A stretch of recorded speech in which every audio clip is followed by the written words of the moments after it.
Essa semana eu comecei a reler um livro bem conhecido aí, que se chama O Homem do Céu. Conta a história lá de um irmãozinho nosso, chinês, chamado Yun. Quantos já leram? Tudo isso? Então eu vou contar a história inteira para vocês. Estou brincando. E eu falar para vocês que eu li, sei lá, meia dúzia de páginas até agora. Comecei agora aí, sei lá, quinta, quarta-feira, não sei. E muitas coisas Deus já falou comigo.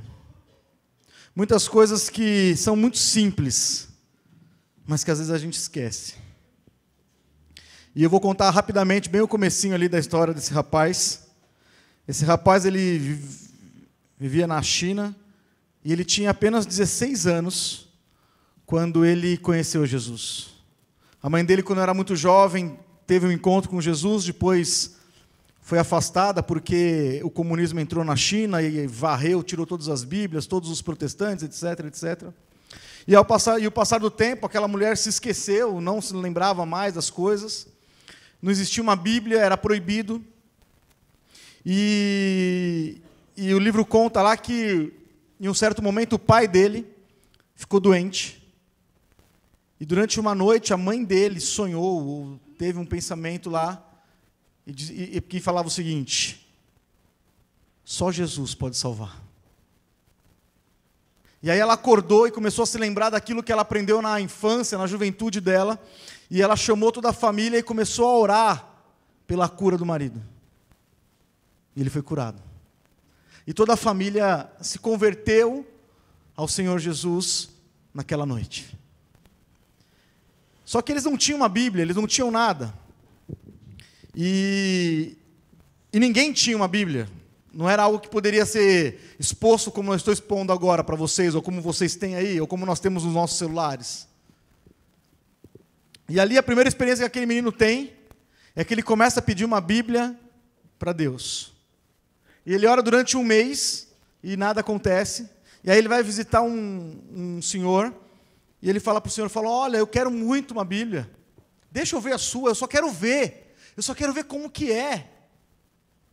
E aí ele fala assim, olha, a Bíblia é algo muito precioso.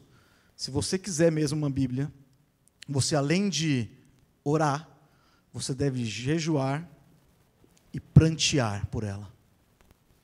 E aí conta que ele ficou 100 dias orando, jejuando praticamente o dia inteiro, e chorando a Deus pedindo uma Bíblia.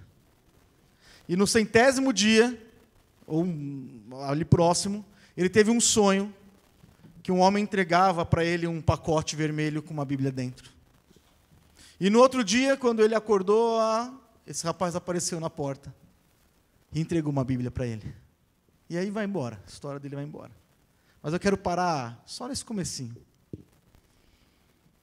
Eu não sei para vocês, mas quando eu leio, ou quando eu li isso, eu já tinha lido uma outra vez, cara, como isso me choca. Sabe por quê? Porque esse é o evangelho verdadeiro. Eles não tinham uma Bíblia, eles não tinham um culto, eles não tinham um game over, eles não tinham um pastor, eles não tinham 10 pastores, eles não tinham um apóstolo, eles não tinham 4 apóstolos. Eles não tinham ninguém. Mas o que importava ali naquele momento era ele com Deus. O menino tinha 16 anos, um jovem, imagina, interior da China. Ele só fazia era plantar e colher, mais nada. E ali, se nós continuar, depois ele começa a continuar, e Deus começa a falar para ele, olha, você vai pregar o Evangelho. E ele com aquela Bíblia, que ele nem sabia ler direito, ele arranja um dicionário, e começa a estudar, porque ele aprendeu um chinês de um tipo, e o chinês da Bíblia é de um outro tipo, e ele começa a aprender, e ele começa a decorar a Bíblia, para que ele não ande com ela, porque ele não podia andar com ela. Ele começa a decorar, e aí diz que ele consegue decorar o Evangelho de Mateus inteiro. E um dia ele sai, Deus manda ele para um lugar, ele vai, quando ele chega lá, ele fala assim, agora o que eu faço? Um monte de gente ali querendo ouvir ele, porque sabiam que ele tinha recebido uma Bíblia de Deus, etc. Ele falou, sabe uma coisa? Eu vou falar o que eu sei. E ele leu o Evangelho de Mateus inteiro. Em um ano, 2.000 pessoas foram salvas. Com 17 anos, esse menino já tinha 2.000 pessoas salvas por ele. Através dele, lógico. Mas o que eu quero destacar aqui, e o que me trouxe a falar isso para vocês, é quão longe do verdadeiro evangelho nós estamos. O que se transformou as nossas igrejas, e aí eu não estou dizendo a nossa, mas as igrejas do Brasil ou do mundo, o que se tornaram os nossos cultos, o que se tornaram a nossa busca em Deus. Eu não sei vocês, eu posso falar por mim, eu não corei para ganhar uma Bíblia. Eu ganhei uma, e se eu, sei lá, queria uma outra versão, eu ia lá e comprava. Eu pegava meu celular e mudava a versão para a versão que eu queria. Eu não precisei. Nós não precisamos. E talvez porque a gente não precisa, é que a gente relaxa, entende? E está na hora. Nós temos falado e pregado que a igreja dos últimos dias está se levantando, mas essa igreja dos últimos dias, ela tem que seguir um padrão, e esse padrão, com certeza, não é o padrão da igreja de Cristo na terra atualmente. Esse padrão, talvez seja da igreja primitiva, a igreja de Atos, a igreja da China, mas com certeza não é a igreja que nós vemos na televisão. Com certeza não é a igreja que a gente olha por aí e a gente vê cada barbaridade se fazendo em cima dos púlpitos. Abra sua Bíblia comigo. Em Gálatas, capítulo 1, no versículo 6.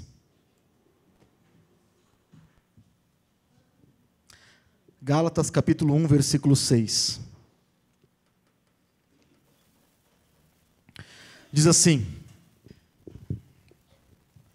admiro-me de que vocês estejam abandonando tão rapidamente aquele que os chamou pela graça de Cristo, para seguirem outro evangelho, que na realidade não é o evangelho.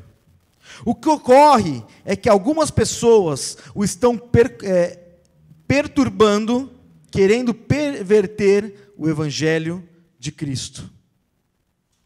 Mas ainda que nós, ou um anjo dos céus, pregue um evangelho diferente daquele que lhes pregamos, que seja amaldiçoado.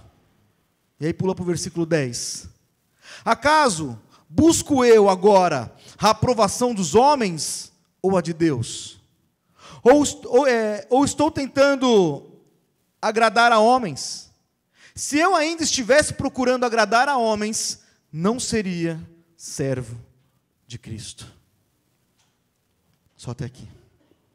Vamos entender um pouco o que Paulo está dizendo aqui à igreja de Gálatas, dos Gálatas.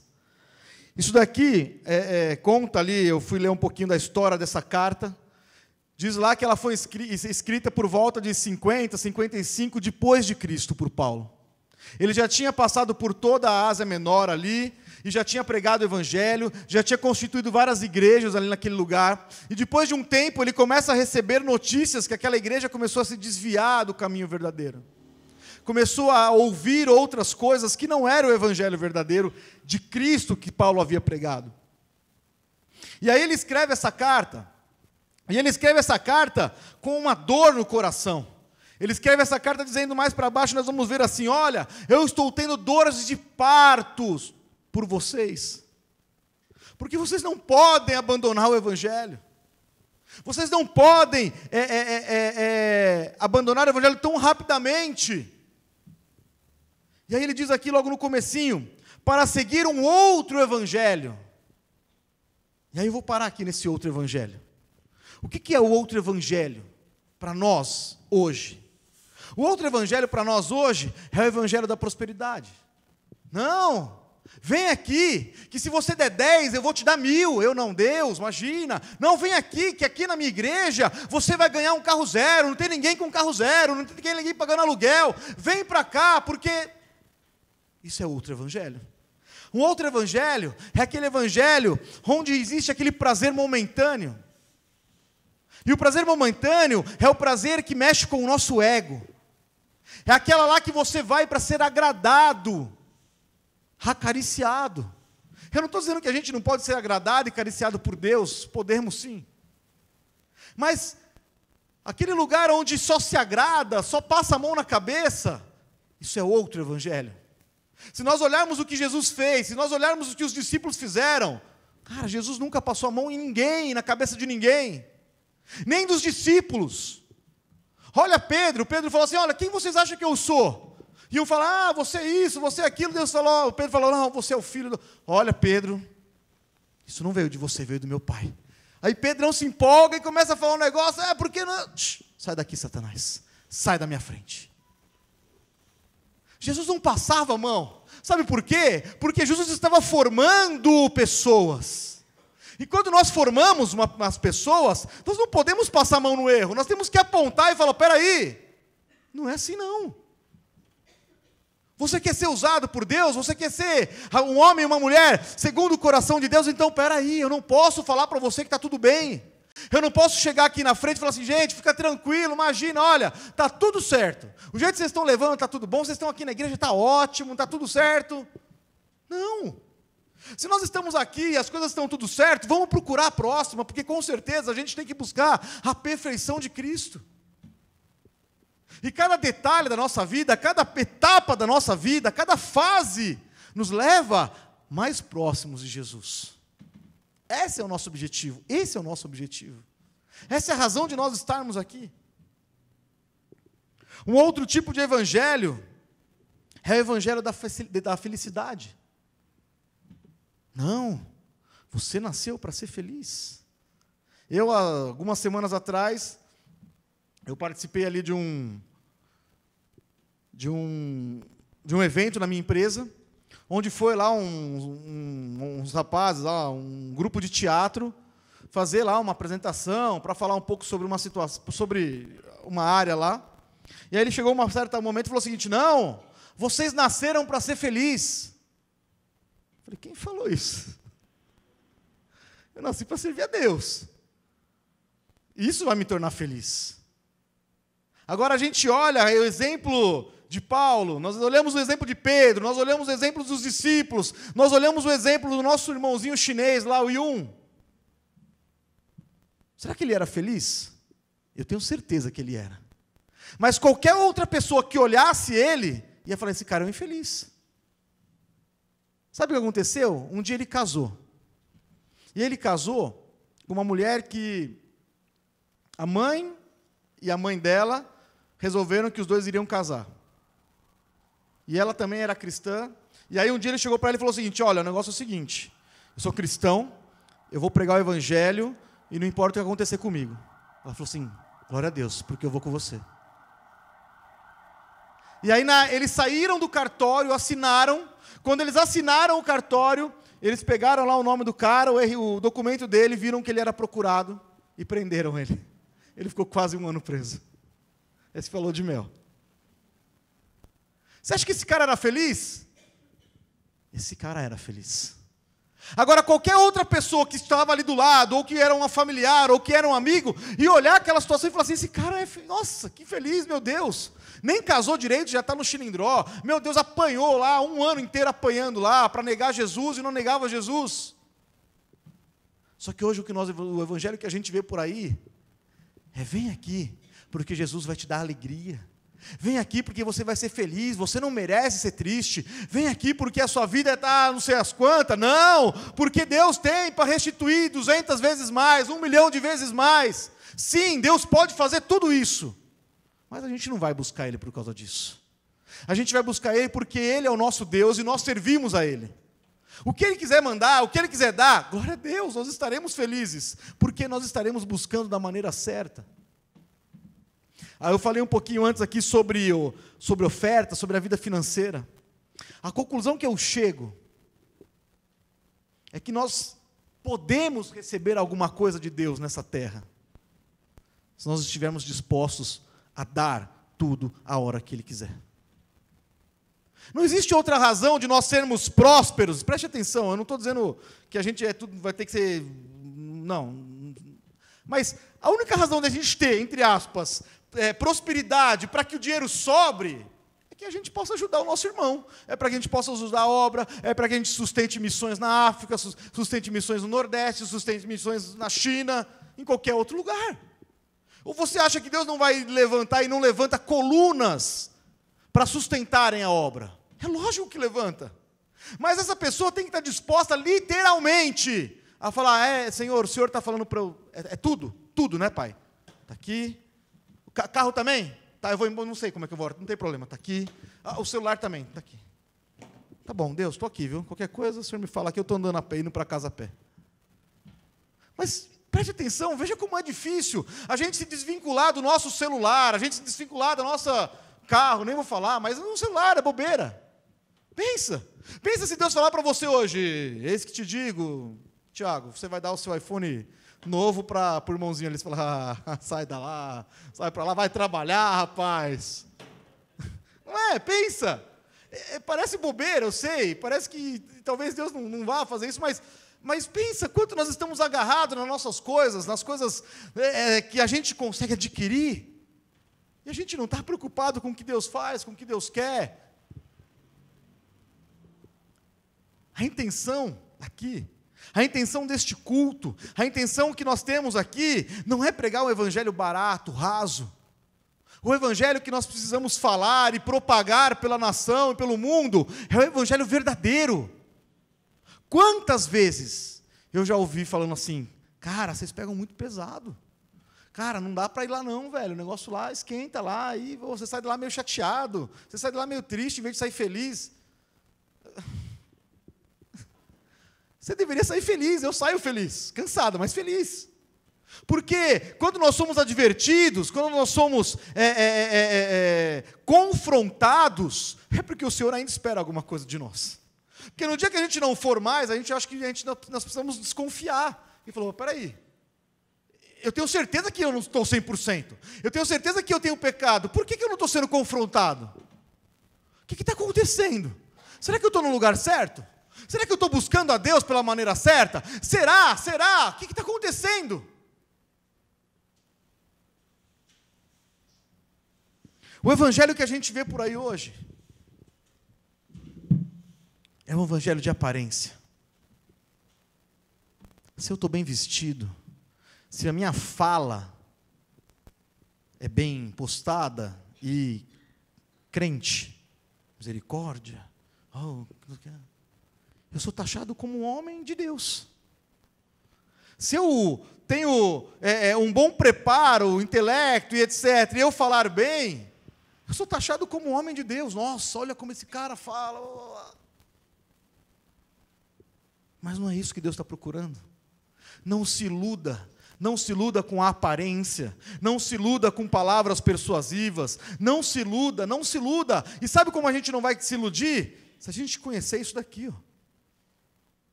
Porque se a gente viver de culto em culto, vai chegar uma hora que a gente vai se iludir. Vai chegar alguma hora que você vai ouvir algo e aquilo vai entrar errado na tua cabeça, vai entrar errado no teu coração e você vai começar a se desviar do evangelho verdadeiro. E aí continua aqui dizendo o seguinte, no versículo 10. Acaso busco eu agora a aprovação dos homens ou de Deus? E aí eu me lembro de uma história que está lá em Êxodo 32. Enquanto Moisés estava no monte lá orando e buscando a Deus, recebendo os mandamentos, o povo estava lá no acampamento, e Moisés estava demorando um pouquinho, e aí o povo cerca Arão e fala o seguinte, aquele cara lá, que nos tirou lá do Egito lá, ele sumiu, nem sei se ele volta.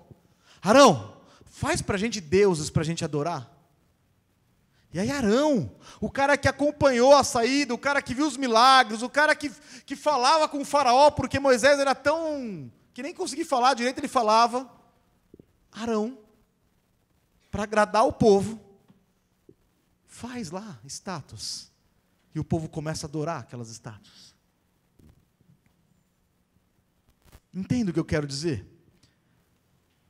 Satanás, a astúcia de Satanás não é contra quem está no mundo. Porque quem está no mundo, já está perdido, já está com ele. A astúcia e o desvio que Satanás quer fazer é dentro da igreja. Paulo estava pregando para a igreja. Paulo não estava pregando para outras pessoas. Ele estava falando com a igreja, falando: igreja, não se desvie do evangelho verdadeiro. Volta! Esse não foi o evangelho que nós pregamos. Esse não é o evangelho que está na Bíblia. Volta, volta! Para de olhar, para de ouvir, para de participar. Cara, volta para Cristo. Eu sei que parece pesado demais isso. Eu sei. Para mim também é. Mas eu chego na conclusão que sim, nós precisamos voltar. Sim, nós precisamos parar de viver, de falar e começar a agir verdadeiramente. O que acontece aqui, quando nós vemos essa situação ali com Arão e com o povo, o Moisés lá no monte, lá, Deus fala para ele assim: olha, desce lá, que o teu povo se desviou. E aí Moisés desce doido da vida lá e chega lá, tem aquele bezerro e toda aquela situação. Sabe o que acontece? 3.000 pessoas morreram no acampamento, porque houve o pecado de uns. 3.000 pessoas morreram. E Moisés teve que suplicar para Deus não arrebentar todo mundo lá. E 3.000 pessoas pereceram. Quando a gente se desvia do caminho, por menor que seja, existem consequências disso. E talvez a gente não perceba hoje, mas pouco a pouco nós vamos morrendo. Espiritualmente nós vamos morrendo e nós vamos nos afastando da verdade. E o nosso coração começa a ficar duro. Arão não foi pego de surpresa. Arão muito provavelmente já vinha de um longo tempo ali, com a cabeça em outra coisa que não era Deus. Arão talvez já estava olhando para Moisés e vendo, falou: pô, mas Moisés também, hein, some aí 40 dias, putz, deixa eu aqui sozinho com esse povo, esses caras é tudo chato, não sei o que lá, eu fico aqui me torrando a paciência, eu vou lá, vou resolver esse negócio eu mesmo. Perde o foco. Começa a olhar e fala assim: ok, se aqui está difícil, vamos aqui que é fácil então. A intenção aqui não é nem espantar ninguém de igreja. A intenção aqui não é espantar ninguém da presença de Deus. Pelo contrário, é nos chacoalhar a ponto de nós acordarmos e falar assim: peraí, eu tenho vivido há tanto tempo completamente perdido dentro da igreja. É isso que tem acontecido com a nossa vida.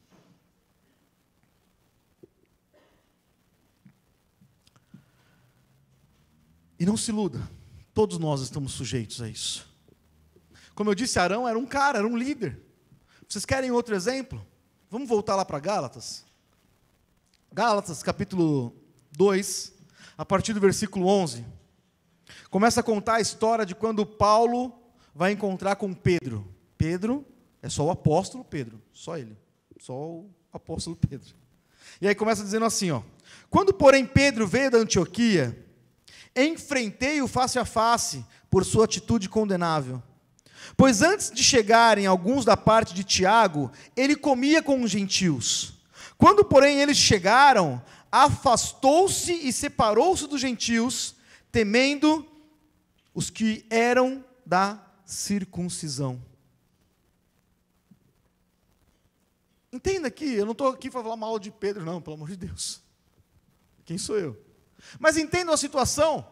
Todos nós estamos sujeitos a olharmos os homens, a olharmos a situação e falar o seguinte: espera aí, se eu tomar essa atitude aqui, os caras não vão entender. Os caras andam comigo todo dia. Se eu hoje falar assim diferente, o povo vai falar que eu estou louco, o cara lá vai falar que não sei o que lá, o outro não vai querer me ver, poxa, eu vou afastar ali a pessoa que eu gosto tanto de andar com ela. É isso. Isso é começar a pensar naturalmente. Isso é começar a pensar e começar a tirar Deus das decisões da nossa vida. E naquele momento, preste atenção, não sou eu que estou inventando, não. Pedro estava olhando para os gentios ali, olhando para as pessoas, e se importando um pouco mais do que as pessoas estavam achando dele, comendo com pessoas que não eram da mesma. E Paulo chega para ele e fala: Pedro, pô amigo, você está de brincadeira? Que história é essa? E a Bíblia não diz, mas eu creio, eu tenho certeza disso, porque Pedro foi muito usado por Deus. Pedro ouviu aquilo e aceitou aquilo. E tomou para ele aquela bronca, aquela coisa, aquele confrontamento face a face que ele teve com Paulo. Ele falou: puxa, é verdade, cara. Desculpa, você tem razão. Eu estava meio furado aí. Cara, era só o apóstolo Pedro. Quem diria eu? Não importa o que você é, entende? Não importa se você é um frequentador que participa dos cultos, não importa se você é um levita, não importa se você é um pastor, um apóstolo, não importa. Todas as horas, todos os momentos, nós somos levados a tomar decisões, nós somos tomados a levar a termos atitudes que nos trazem para perto de Deus ou nos afastam de Deus. E ok, nós vamos, provavelmente não, nós com certeza não vamos acertar sempre. Mas a gente tem que estar com o coração aberto, para que quando a gente for confrontado, a gente possa falar, é verdade, pisei na bola. Eu estava comentando aqui agora um pouco antes na oferta, que essa manhã eu estava indo trabalhar, e falando com Deus, e pensando no culto, e pensando, e orando, e pensando em algumas coisas. E veio uma situação do ano passado, na minha mente. E Deus começou a falar comigo. E a conclusão que eu cheguei, dessa situação,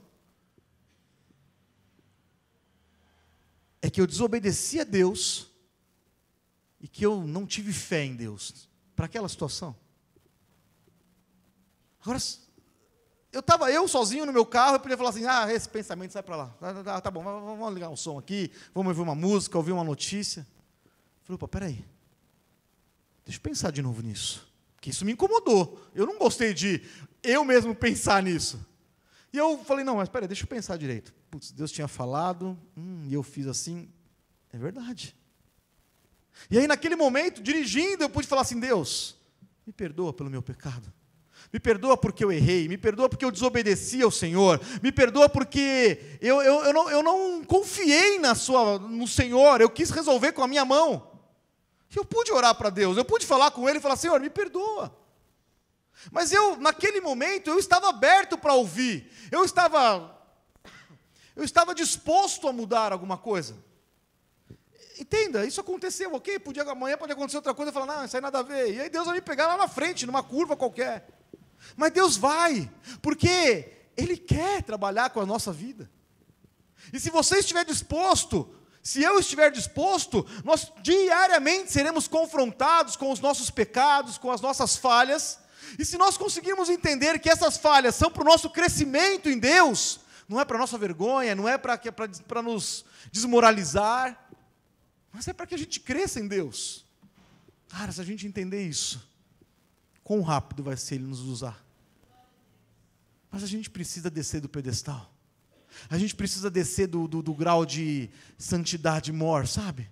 Eu sou santo, eu sou pastor. Eu sou pastor. Mas peraí, como é que eu... Não, imagina, misericórdia. Eu sou quase... Não. Eu sou o pior. Porque se Deus não tiver espaço para trabalhar na minha vida, como que Ele vai trabalhar através de mim na vida dos outros? Eu vou ser o maior mentiroso que tem na igreja. Então, é algo que a gente tem que trabalhar diariamente. É algo que você tem que sondar o seu coração e falar, Deus, espera aí, existe alguma coisa que o Senhor não se agrada? Pai, fala comigo. Pai, me revela.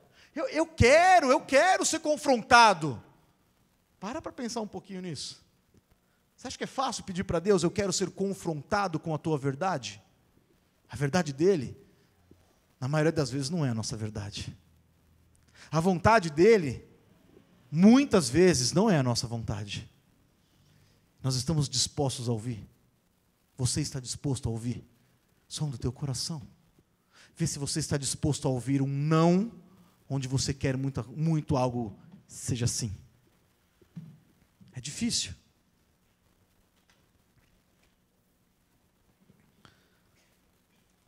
Obrigado. E o que o Satanás mais quer é nos escravizar novamente. Se nós continuarmos a ler ali a carta de Gálatas, eu li ela inteira hoje algumas vezes. E a gente for lá pular para o capítulo 4, a partir do versículo 8, diz assim: Antes, quando vocês não conheciam a Deus, eram escravos daqueles que por natureza não são deuses. Mas agora, conhecendo a Deus, ou melhor, sendo por Ele conhecidos, como que estão voltando aqueles mesmos princípios elementares, fracos e sem poder? Querem ser escravizados por eles outra vez? O que Paulo está dizendo é o seguinte: olha, vocês já foram libertados, o Senhor nos libertou, a ação de Jesus naquela cruz nos libertou. Quando nós aceitamos Jesus, nós somos libertos, nós deixamos o velho homem, nós somos novas criaturas em Cristo Jesus. Mas o intuito de Satanás é nos tornar escravos novamente das mesmas coisas que nós éramos antes. E se a gente não se ligar, é exatamente isso que acontece. A gente começa a olhar para trás e começa a ver quão bom era a nossa vida lá atrás. A gente começa a olhar lá para trás e falar assim: poxa vida, mas quando eu estava lá, rapaz, eu podia até contar uma vantagem, eu saía, eu fazia, eu acontecia, eu era, eu não era, eu tinha, eu não tinha. O que Satanás coloca na nossa mente, no nosso coração, é um desejo pelas coisas carnais. É um desejo das coisas que a gente já passou. Mas aqui Paulo diz para a igreja, para nós: vocês querem voltar aos mesmos princípios? Vocês querem voltar aos mesmos erros? É isso mesmo?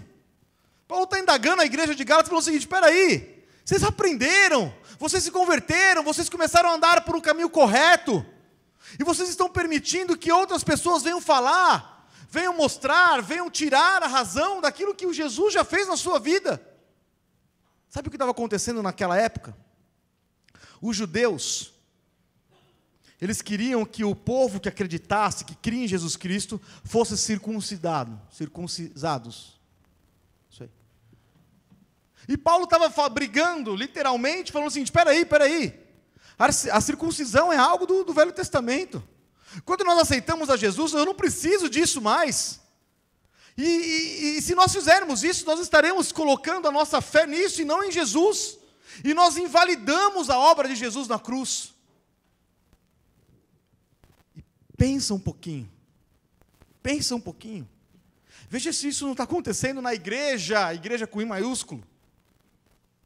Se nós não estamos voltando aos princípios dos fariseus, porque nós precisamos conhecer a letra, e nós seguimos a letra, e aquela coisa dura, massiva, e não tem o Espírito. Não tem uma ação do Espírito Santo na nossa vida. A gente fica preso à letra, a gente fica preso a doutrinas, a dogmas, a tudo. Mas não deixamos o Espírito Santo de Deus agir na nossa vida. E aí sabe o que isso nos leva? Nos leva a uma vida de mentira. Se nós continuarmos a ler aqui Gálatas, também no capítulo 5,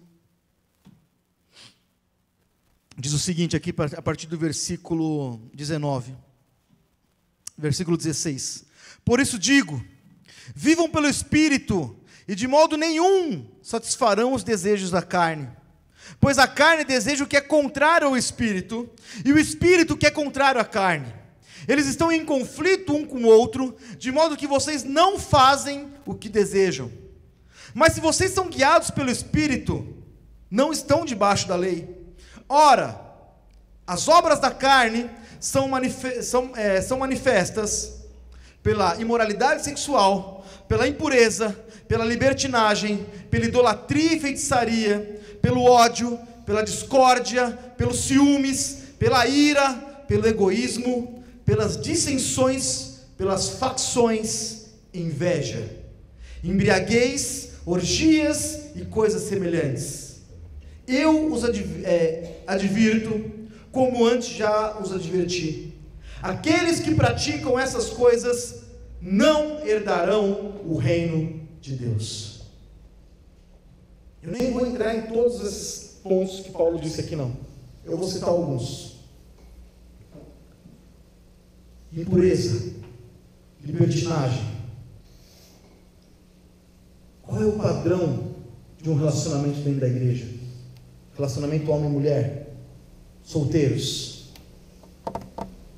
Muito que eu tenho visto e ouvido por aí é um padrão mundano. É um padrão onde tudo pode. É um padrão onde não tem ninguém de ninguém. Hoje eu estou aqui, amanhã eu estou com não sei o que lá, e amanhã não tem que seguir lá, e eu continuo orando para Deus preparar minha esposa, mas não paro de arrancar teco da esposa dos outros. É isso, esse é o padrão. Esse é o padrão que a gente encontra, e não é difícil. A gente não precisa ir muito longe. Uma vez eu vi uma história de uns rapazes que eles desciam do louvor, presta atenção, não é eles desciam do louvor, iam para o estacionamento esperar as menininhas para ficar com as menininhas. E o cara veio contar isso contando vantagem. Cara, acabou o culto domingo lá, não sei o que lá, enquanto lá o pastor, a gente viu, pô. Que? Você é de brincadeira, cara? Que mundo você está vivendo? Desculpa, peraí, não é o mundo que eu vivo, não é, desculpa, não é o mesmo, você não serve o mesmo Deus que eu. Desculpa, você não é o meu irmão. Desculpa. Mas é isso. Parece, eu não sei se te choca, mas me choca muito isso. Mas isso é o padrão. Essa é a mentalidade das pessoas. É a mentalidade de pessoas que independente do cargo, não podem ver um rabo de saia que vão olhar, que vão mexer. Esse é o padrão. Esse é o padrão do mundo que está dentro da igreja. Esse é o padrão que você fala assim, mas espera aí, como que pode? Esse cara é um levita, esse cara é um pastor, esse cara é um sei lá o quê? Como que ele faz isso? Ele faz, sabe por quê? Porque ele se desviou da verdade há muito tempo. Porque ele começou a olhar para as coisas da terra e da carne, e faz muito tempo que ele pode olhar para as coisas do Espírito. Como que a gente pode ser alimentado? Como que a gente pode ser alimentado? Se a pessoa se alimenta de carne, o que ela vai poder passar? É carne. Se nós nos alimentamos assim, o que nós podemos passar? Eu não estou falando só de pregador, não, porque a responsabilidade não é só de pregadores, de pastores, de apóstolos ou de qualquer outro. Vamos voltar na historinha do nosso irmão Yun lá, da China. Ele só tinha 16 anos, era uma criança e não sabia absolutamente nada. E aí? Não, mas esse cara não conta, é um caso excepcional. Tá bom. Vamos lá para a Bíblia? Vamos falar de Davi? Vamos falar de Daniel? Vamos falar de Jeremias? Vamos falar de Isaías? Vamos falar de quê? De homens de Deus. São os padrões que a gente precisa seguir. Aquele jovem chinês não era nada, literalmente nada. Cara, mas como ele deixou Deus usar a vida dele? Porque ele sabia que não era nada, ele sabia que não tinha nada, ele sabia que não sabia nada. Por isso que Deus pôde usar. Porque Deus pega as coisas vis, as coisas que não são, e tornam elas nas coisas que são, para que as pessoas possam olhar e vir falar assim, peraí, vocês lembram o que aconteceu lá no comecinho de Atos? Pedro se levanta e começa a pregar com uma eloquência que imagina um pescador jamais iria ter, e as pessoas começam a olhar para dentro e falar assim, peraí, esse cara não é aquele pescador, aquele cara que seguia Jesus, esse cara deve ter traído, não é esse daí que negou Jesus? É esse mesmo. Cara, como esse cara está diferente. Pedro ele não foi pregar para outras nações. Uma coisa que eu já pensei muito, e aí eu posso falar por mim, eu não sei vocês, é assim, Deus, me levanta, Pai, mas me levanta longe da minha escola, porque eu já fiz tanta besteira lá, que se eu chegar lá e pregar, a pessoa vai dar risada da minha cara. Deus, não, me usa, mas me usa longe do meu trabalho, troca de trabalho, me leva para a China, eu quero ir para a China, eu morro, mas não quero morrer no Brasil, na mesma escola ou dentro de casa. Olha que coisa absurda. Eu já pensei muito nisso, gente, eu preciso confessar. Eu orava e falava, Deus, eu não aguento mais, me leva para outro lugar. Aí Deus falava, filhinho, quando você não for alguma coisa aí, eu não posso te levar para outro lugar. Quantas vezes nós estamos assim, sabe? Nós queremos ser usados por Deus, entre aspas, para fugir da nossa realidade, para fugir das coisas que a gente já fez. Putz, já fiz tanta besteira aqui, como é que eu vou chegar agora e falar que Jesus salva? Ninguém vai acreditar em mim. Fala, salva a sua vida primeiro. A gente tem que estar disposto assim a passar por isso. Só que se a gente estiver cheio do Espírito Santo, as pessoas em vez de confrontar vão falar assim, peraí, esse cara, essa mulher não é aquela lá que vivia falando besteira com a gente aqui? Como ela está mudada. Que palavras são essas? Sabe por quê? Porque quando nós pregamos a palavra de Deus, não são palavras, não é simples palavras que são jogadas no ar. Existe a unção do Espírito Santo, e ela tem que descer junto com as nossas palavras. Elas vão atingir o objetivo verdadeiro, e o objetivo é de Deus, não é nosso. Uma vez eu tive uma experiência. Eu fui pregar numa igrejinha pequenininha lá. Eu cheguei lá, o pessoal tudo glória a Deus, aleluia, glória a Deus, aleluia. Eu falei, Jesus, o que eu vim fazer aqui? E ok, eu subi lá, comecei a falar blá blá blá blá blá blá. Quando eu levantei a cabeça, estava todo mundo assim.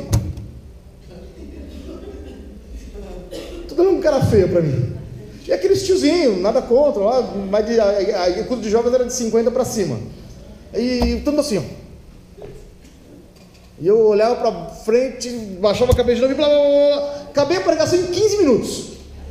15 minutos. Falei, amém, amém, vamos fechar os olhos, vamos orar, orei, tchau. Dei o microfone pro cara e saí. Falei, meu Deus, tranqueira que foi, meu Deus do céu. Me senti um lixo, de verdade, assim.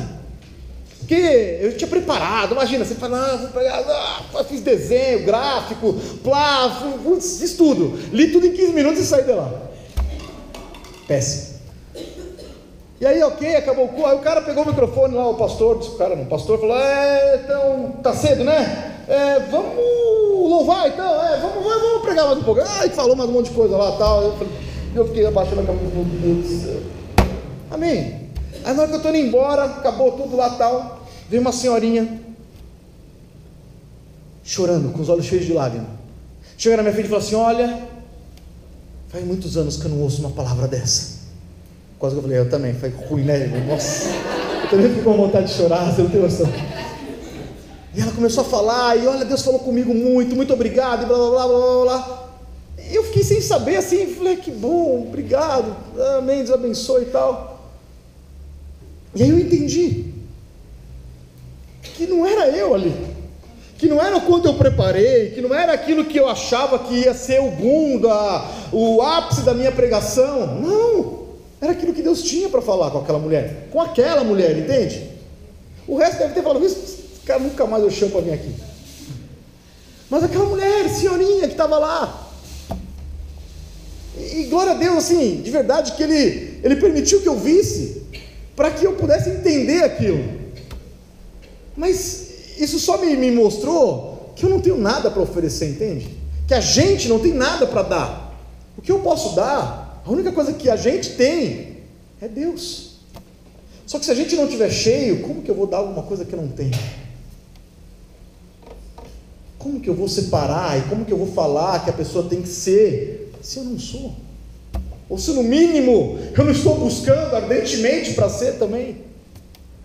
Isso tem que arder no nosso coração, sabe?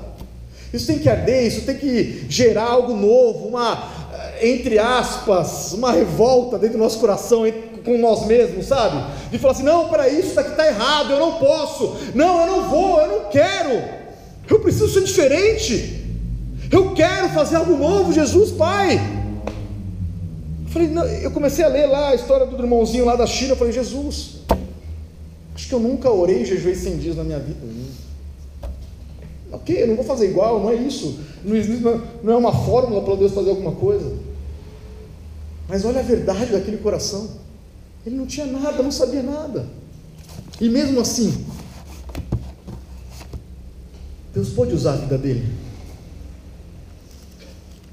E aí continuando aqui, versículo 22 de Gálatas 5, mas o fruto do Espírito é o amor, a alegria, a paz, a paciência, a amabilidade, a bondade, a fidelidade, a mansidão e o domínio próprio. Contra estas coisas não há lei. Se a gente realmente permitir que o fruto do Espírito haja em nossa vida, brote em nossa vida, não existe mais nada que nos afaste do amor de Deus. Não existe mais nada que nos afaste da presença de Deus. Sabe por quê? Porque a gente vai olhar o nosso irmão e em vez de sentir inveja, a gente vai sentir amor. A gente vai olhar uma situação, em vez de nós nos irarmos, nós vamos falar, nossa, que bênção, Deus está usando a vida do irmão, olha lá que legal. Caramba, Que Deus continue abençoando lá. Eu vou orar por ele agora, porque, nossa, tanta gente pode ter inveja, né? Meu Deus do céu, o Senhor abençoa lá. Olha o cenário.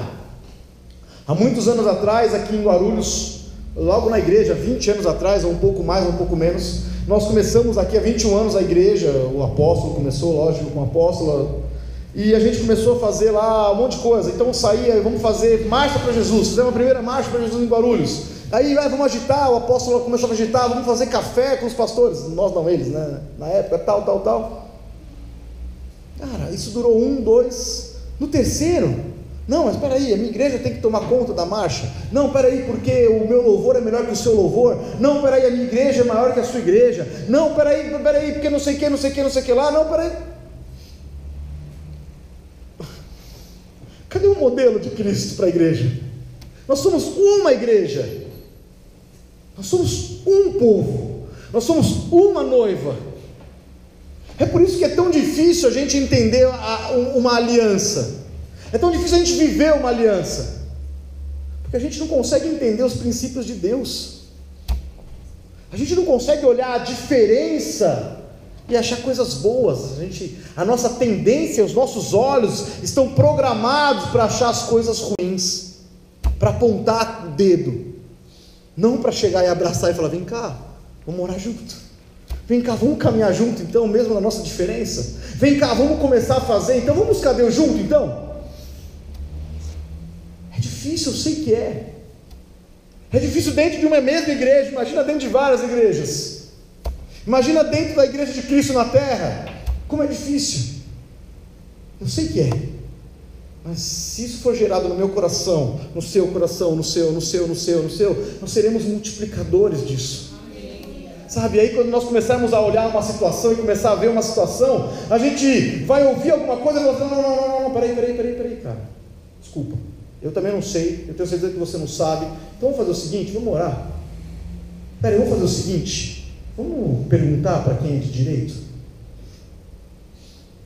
O maior defeito nosso, cristãos, homens e mulheres que conhecem a Deus, é querermos apontar o dedo na cara dos outros. Não, mas isso daqui não pode, isso aqui não dá. Se a gente entendesse que o fruto do Espírito é amor, bondade, fidelidade, mansidão, domínio próprio, amor, alegria, paz, paciência. Paciência é algo difícil, né? Não é fácil pedir paciência para Deus, porque aí Deus manda esse negocinho para a gente ser paciente. Mas é um fruto, é o fruto do Espírito, e a gente precisa viver esse fruto, a gente precisa cultivá-lo, ele dentro de nós. Capítulo 6.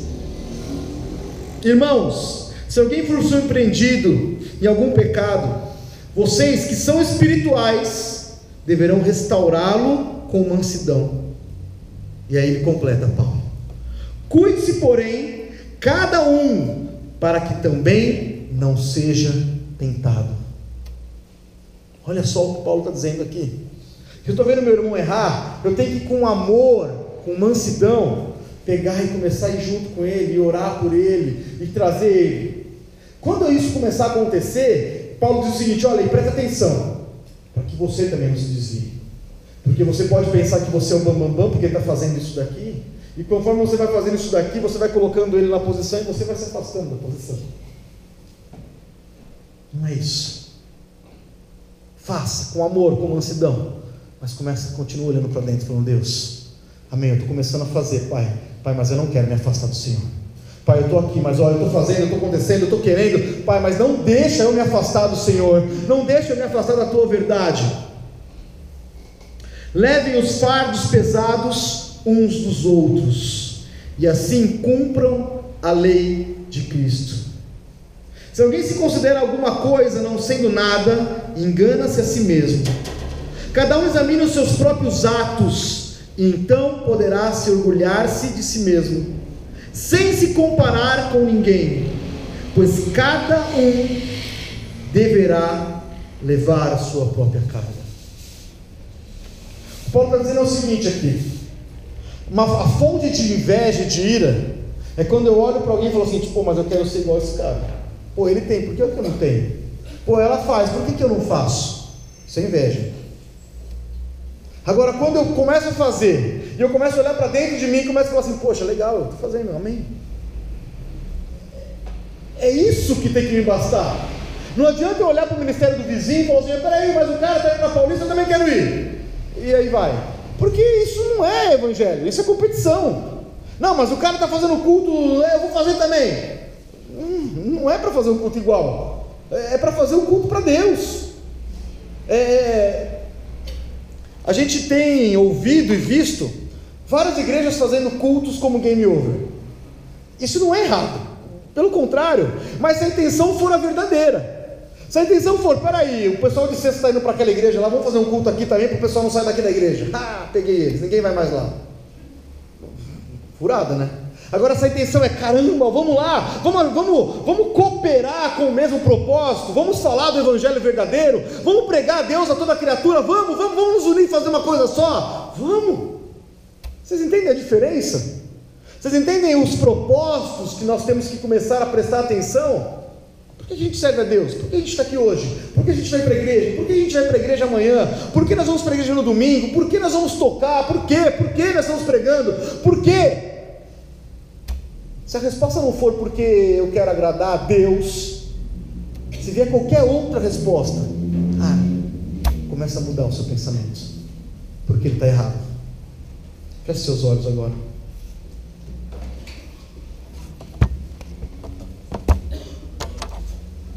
Comece a falar com Deus. De novo, eu sei que isso não é gostoso de ouvir, mas é necessário ouvir.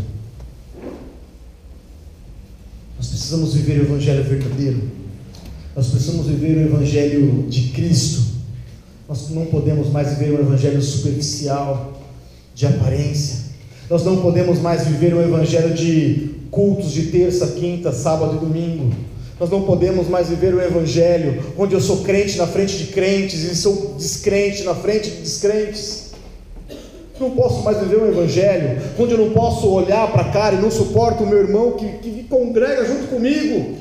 Nós não podemos mais viver um evangelho onde eu não consigo olhar para algo que está indo bem e conseguir abençoar, eu só consigo amaldiçoar. Não podemos mais. Não se conforme mais com esse evangelho. Não se conforme mais, porque com esse evangelho nós não vamos herdar o reino dos céus. Com esse evangelho, nosso Pai é outro. Som do teu coração. Peça ao Senhor. Fala, Deus, som do meu coração, Pai. Vê, me revela aqui alguma coisa que eu tenho desagradado ao Senhor, algo que eu preciso mudar. De verdade. Todos nós precisamos. Todos nós precisamos buscar mais. Todos nós precisamos nos doar mais. Todos nós precisamos nos arrepender mais. Mas isso é uma atitude nossa, é uma atitude sua. Eu posso tomar atitude só por mim, só. Eu posso mudar as minhas atitudes, os meus atos, a minha vida. Eu não posso mudar a sua. Quem vai mudar a sua é você com Deus. O passo quem vai dar é você, não sou eu. Fala com o Senhor agora, permita que Ele realmente mude a sua maneira de pensar. Permita que Ele mude a maneira de você enxergar a igreja, a maneira de você enxergar o evangelho, a maneira de você enxergar o mundo, a maneira de você enxergar os desejos da carne, a maneira de você enxergar as coisas que você enxerga hoje. Fala, Senhor, gere em mim este fruto, um fruto de amor, de paz, de mansidão. Pai, gere em mim amor pelos irmãos que eu não tenho amor. Gera, Pai, cada um aqui, Jesus. Gere em nossas vidas, Pai, eu te peço, Senhor. Espírito Santo de Deus, vem aqui e toma, Pai, cada um, Jesus. Ô Jesus, eu sei que a nossa carne arde, dói, sabe, Pai, ela ela grita em alta voz para que a gente não deixe, não largue a nossa vida do jeito que ela é, que a gente não largue as atitudes que a gente tem tomado, para a gente não largar, porque isso daí é besteira, porque isso daí é rigoroso demais, é forte demais, porque isso daí não sei o que lá. Pai, mas eu quero. Pai, encontra lugar aqui na vida dos meus irmãos, aqueles que também querem passar por isso, Pai, que querem realmente matar a sua carne, não querem converter a carne, porque essa carne não será convertida, ela precisa morrer, ela precisa realmente ser estrangulada dentro de nós, para que o Espírito Santo possa vir e tomar conta. Senhor, nós queremos ser usados, Pai, mas nós queremos ser usados da maneira correta. Ô Espírito Santo de Deus, Pai, acha lugar aqui em nossos corações, acha lugar nos nossos corações, Pai, para que o Senhor possa nos usar da maneira correta. Pai, quando eu falo usar, Pai, é usar, como o Senhor usou aquele rapaz de 16 anos, que foi preso, que apanhou, que não teve lua de mel, que não teve vida, mas ele viveu para o Senhor, Pai. Pai, nós queremos ser usados dentro das nossas casas, dentro das nossas coisas, dentro das nossas verdades, mas não são as nossas verdades, Pai, são as suas verdades que nós precisamos viver. Fala conosco aqui, Jesus, eu te peço, Pai, fala conosco, Senhor, que o Teu Espírito possa nos ajudar a nos voltarmos ao Evangelho verdadeiro, que o Teu Espírito possa nos ajudar, meu Pai, a largarmos, meu Pai amado, todas as coisas vils, fúteis desse mundo, Pai, a gente volte a nossa atenção total ao Senhor, para que a gente tire os nossos olhos, meu Pai, dos erros dos nossos irmãos, que a gente tire os nossos olhos, meu Pai amado, das coisas que estão acontecendo na nossa volta, e que a gente possa olhar para o Senhor, para que a gente possa encontrar bondade e misericórdia, para que a gente possa amar, não amar o mundo, Pai, amar o meu irmão, amar aquele que nos incomoda, amar aquele que nos confronta, amar aquele que nós não gostamos. Oh Jesus, gera isso no nosso coração, Pai, gera isso, Senhor, que nós tenhamos um perdão verdadeiro que venha dos céus. Pai, limpa o nosso coração, limpa a nossa mente, Jesus, esta noite é o que eu te peço, Senhor. Em nome de Jesus, Pai. Em nome de Jesus. Ele começou dizendo: naquela época, os homens barganhavam com Deus. E alguém precisou se levantar para falar que no céu não existe barganha. Uma das coisas que Miqueias disse aqui, sabe o que é? Isso vão dar na minha cara. Sabe que tipo de profeta e sacerdote esse povo aqui quer? Onde está a santidade? Eu estou pregando aqui para a última igreja, eu estou pregando aqui para a última geração de jovens. Eu não sei se o meu filho vai chegar a 20 anos de idade,